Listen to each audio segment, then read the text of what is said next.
Hi there. I am super excited to unpack with you chapter 2 here in our course, The Art and Science of Vision.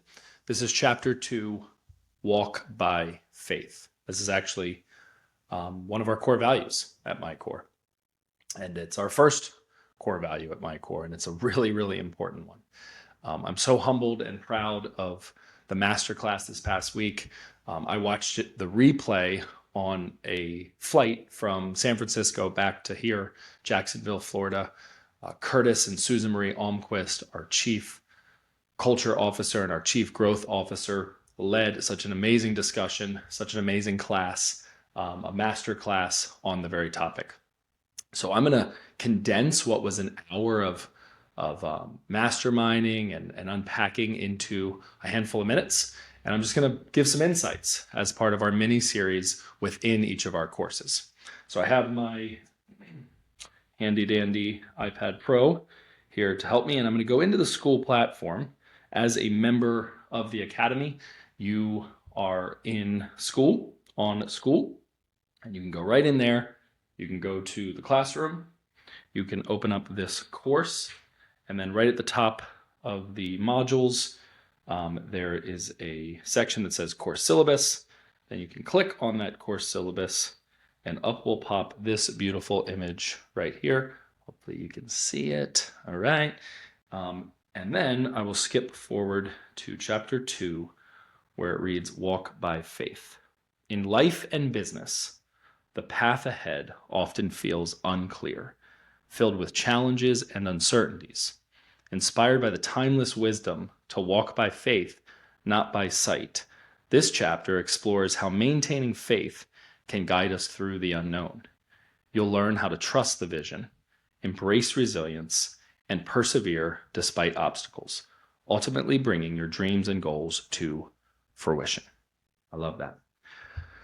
I would say it even more strongly that you are absolutely going to face uncertainties. You're absolutely going to come up against adversity, that there's going to be hurdles, that there's going to be things that are trying to take you out.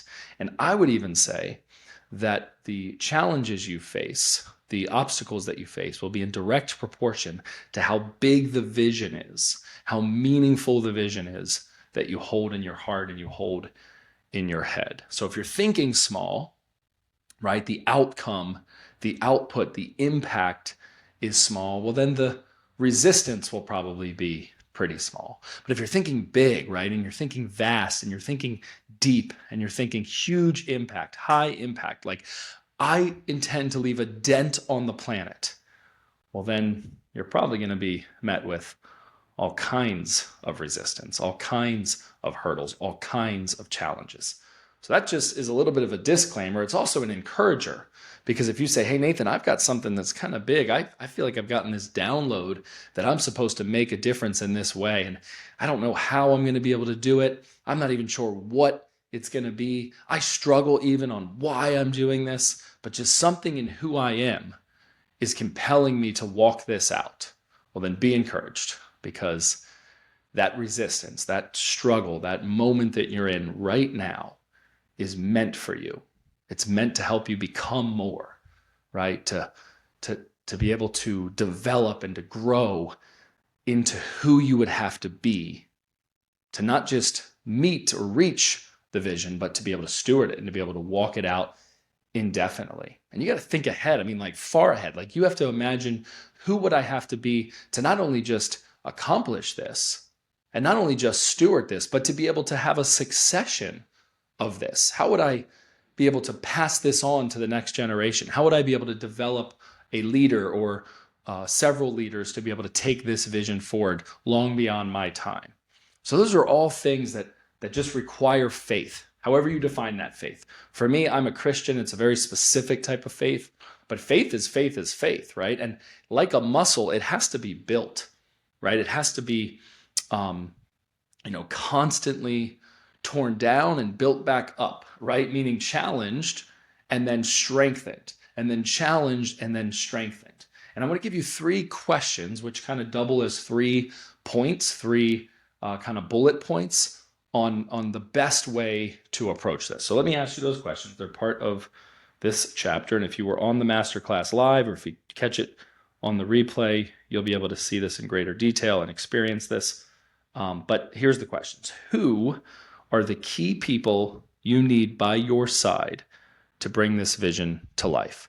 Oh, this is crucial. This is really, really important, because you're not going to be able to do it alone, right? Unless your vision is to have a lemonade stand and nobody is invited to help you, you are going to cut the lemons and you're going to pour the sugar and you're going to get the best water and you're going to hang the sign. Assuming it's larger than that, assuming it's more meaningful than that, you're absolutely going to need a team. You're going to need people around you. Those people might be employees. They might be people in your community. They might be people in this community that you haven't even met yet. But you're going to have to surround yourself with the right people. So rather than just think of that like in general, let's be specific. Like, who do you need? And that might be a person's name that you write on that list, right? That might be somebody you've already identified, somebody you already know could be the catalyst. It also could be a type of person, right? You need a connector. You need a subject matter expert. You need somebody that is rooted in the community. You need somebody that's involved in legislation. You need somebody that can write grants. You need somebody that can raise capital. You need somebody that can take this part of your business to the next level. So, like, not just think about it, I would obsess over it. That's all I'm doing. I'm always leading with who when it comes to who I'm thinking of for the next chapter, who I'm thinking of for the current stage that I'm in of this vision. So take inventory of that and be really, really intentional about who you surround yourself with, because you are the average of the 5 people you spend the most amount of time with. You know, we were taught as children from our parents, particularly in our teenage years, that bad company corrupts good character. And maybe we brushed that off and thought, no, that's just to keep us out of trouble. But as adults, when we're adulting, it's just as important that we're not around people that are tearing us down, but we're around people that are building us up. That doesn't mean perfect people. That just means people that align with us, that are congruent with us, and vice versa. We should be able to pour into those people and lift them up. So be really, really intentional, really, really conscientious about who you surround yourself with. All right, let's go to the next question, because this is a mini series, I promise. The next question says, why is this vision so deeply important to you? Oh, this is really, really crucial. It's got to matter. It can't just be an idea of the month. It can't just be something that would be awesome if you accomplish it or would make your life better. It's got to be something that's deep within your core that matters. Because if not, on a practical level, you probably just won't do the work. You won't harness the energy. You won't be able to garner what's necessary to really make this thing happen. And here's a little tip. Vision is often thought about looking forward, right? I'm going to look over the horizon. I'm going to look around the bend. But what most people don't realize is that in order to bring a vision to life, you've got to look backwards over the rest of your life, right? The past of your life, what's come before this moment, because it's probably informed why this even matters to you, why it's important to you, why you're inspired by it. And that could be just very tangible, like the events of your life or the path that you've been on. But chances are it's something traumatic. It's something painful that occurred, that you experienced, that you say, I want to right that wrong. I want to eradicate that in this world. I want to eradicate that in my life and in other people's lives. So spend some time and really go there. It's not easy to do. It can cost a lot of money in therapy. Trust me, right? But you better get in touch with it and you better keep grappling with it. Man, I could talk about that for a lot longer. Okay, what support or resources are you not asking for? Notice the question doesn't say, hey, what do you need? Or what resources have you been trying to gather? The question is, what are you not asking for? What blind spot do you have around what you need or who you need? And maybe it's time to start asking for that. Maybe it's time to start putting yourself out there, right? And having a real call to action. In fact, I'm trying to learn this. This is hard for me. I like just pouring out value and then praying that the law of reciprocity will take care of it, right? That things will reciprocate. And they do. They always have. And that's like the core. But sometimes you got to be specific, like really specific. I'm going to take a stab at it right now. Here's my ask. Join the MyCore Academy. Become a member. Sure, do your 7 days of free trial if you need. I think within that first week, you're going to go, wow, this is exactly what I need. This is the environment I need to be in.